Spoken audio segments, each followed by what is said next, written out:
Intéressant. Très très très intéressant. Et vous êtes là. Comment allez-vous le petit équipage? J'étais encore en train de lire un livre vraiment extraordinaire, hein. Alice au Pays des Merveilles. Pays des Merveilles, c'est vite dit, hein. Elle se retrouve plongée dans un monde où tous les personnages s'agitent dans tous les sens. Tout ça reste bien mystérieux pour Alice, hein. Peut-être le monde des adultes.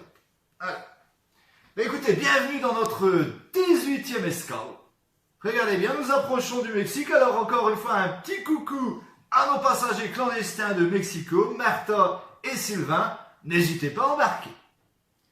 Alors, hier j'ai encore reçu une histoire d'un arbre extraordinaire. Je voudrais vous en parler.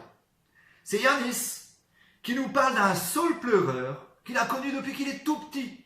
Il est dans le jardin de sa mamie. Eh bien, ce saule pleureur, il y a passé des moments extraordinaires. Il y a une tyrolienne, il y a construit des cabanes. Mais un jour, il a fallu l'entretenir, l'arbre. Et pour entretenir un arbre, c'est normal, il faut lui couper quelques branches. Et comme l'arbre s'appelle le saule pleureur, eh bien, Yanis a cru que l'arbre allait pleurer. Ouais, ne rigolez pas. On a tous eu, quand on était petit, des mots qu'on ne comprenait pas bien ou qu'on a compris un petit peu de travers. Bah d'ailleurs, je vais vous raconter une petite anecdote personnelle. Moi-même, quand j'étais petit, oui, j'ai été petit, eh bien, j'étais passionné par les histoires d'Indiens. Les Sioux, les Comanches, les Apaches, Cochise. J'adorais lire ce genre d'histoires. Et un jour, je suis tombé sur une nouvelle tribu, les Koubois.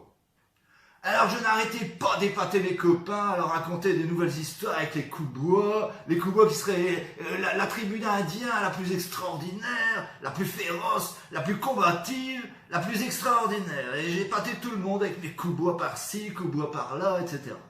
Et puis un jour, j'ai eu le malheur de parler de mes histoires de Koubois à un plus grand, un 6e. Et là, il s'est bien moqué de moi. Il m'a dit, mais dis donc, tes Koubois, là, tu n'as rien inventé. Regarde bien le mot. C'est les cow-boys. Alors là, tout s'est écroulé. Hein. C'est un peu comme si on m'avait dit que le Père Noël, c'était Tata Jackie qui descend le 25 au matin avec sa robe de chambre rouge. Bah, écoutez, pour conclure là-dessus, j'aimerais vous citer une grande philosophe de par chez nous, Simone de Beauvoir, qui a un jour dit « On ne naît pas belge, on le devient. » Réfléchis. Alors maintenant, je vais vous proposer un petit travail sur un support que nous avons déjà utilisé en classe. Souvenez-vous, les horloges géométriques. Tu te rappelles sûrement que nous avons déjà utilisé cette petite machine de mon invention en classe. À l'époque, nous avions essayé de former des triangles particuliers en utilisant les clous, c'est-à-dire les sommets qui correspondent ici un petit peu aux heures d'une horloge. Alors, on devait essayer de former des triangles particuliers avec des élastiques et ensuite les reproduire sur cette petite fiche. Normalement, tu as dû recevoir un exemplaire de cette fiche par le courrier postal que je t'ai envoyé. Alors, comment faire? Là, j'ai donné un exemple de triangle. Il faut à chaque fois bien vérifier s'il s'agit d'un triangle particulier.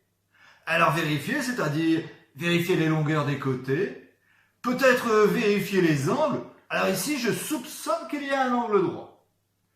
Peut-être que tu n'as pas d'équerre chez toi pour vérifier ça. Mais je vais te montrer comment on peut fabriquer facilement une équerre. Tu prends une feuille de papier toute simple, tu la plies n'importe comment une première fois, et ensuite, tu vas bien la replier bord à bord, attention, bord à bord, et quand je la replie bord à bord, j'obtiens ici un angle droit.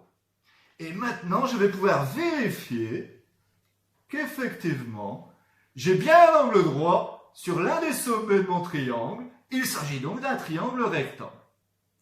Alors, ce que je vous propose, c'est, dans un premier temps, pour se refaire la main, vous allez essayer de trouver des triangles particuliers sur cette machine. Alors, ici, nous avons donc un triangle avec un angle droit, c'est un triangle rectangle. J'essaye un autre type de triangle. Hop! Et si je fais, par exemple, ceci, si vous vérifiez, vous verrez que ces deux côtés ont la même mesure. Il s'agit donc d'un triangle isocèle. Tu as raison. Mais peut-être pas, c'est peut-être pas fini. Je vérifie. J'ai encore un angle droit. C'est donc un triangle rectangle isocèle. Eh bien, sur l'une des cases de ta fiche, en utilisant des couleurs différentes pour chaque triangle particulier, tu vas essayer de me trouver toutes sortes de triangles particuliers qu'on peut former sur cette horloge. Ça, c'est juste pour se remettre un petit peu en train. Sur une deuxième horloge, je vais cette fois-ci te demander quelque chose de nouveau. Tu vas essayer de trouver, j'enlève ce premier élastique, tu vas essayer de trouver, cette fois-ci, des quadrilatères particuliers. Alors je vais te donner une petite fiche sur le Padlet pour te rappeler un petit peu tous les quadrilatères particuliers et leurs propriétés. Des côtés opposés parallèles, des angles droits, des côtés de même mesure, 2, 4 peut-être. Alors essayons par exemple, je vais tenter ici, hop, j'ai bien un quadrilatère puisque j'ai 1, 2, 3 et 4 sommets, 1, 2, 3 et 4 côtés. Sauf que celui-ci n'a l'air d'avoir rien de particulier. Alors de ton côté, tu vas faire des tentatives et tu vas essayer de me trouver tous les quadrilatères particuliers qu'on peut former avec cette horloge. Et donc, tu les placeras ici sur ta fiche. Essaye encore une fois d'utiliser des couleurs différentes pour chaque type de quadrilatère particulier. Peut-être qu'on ne pourra pas tous les former. Voilà. Avant de conclure notre 18e escale, j'aimerais vous lire un petit poème que j'ai trouvé qui me semble adapté à notre situation. Ça s'appelle « Passe-temps » et ça a été écrit par Claude Roy. Alors je vous la lis. Passe-temps.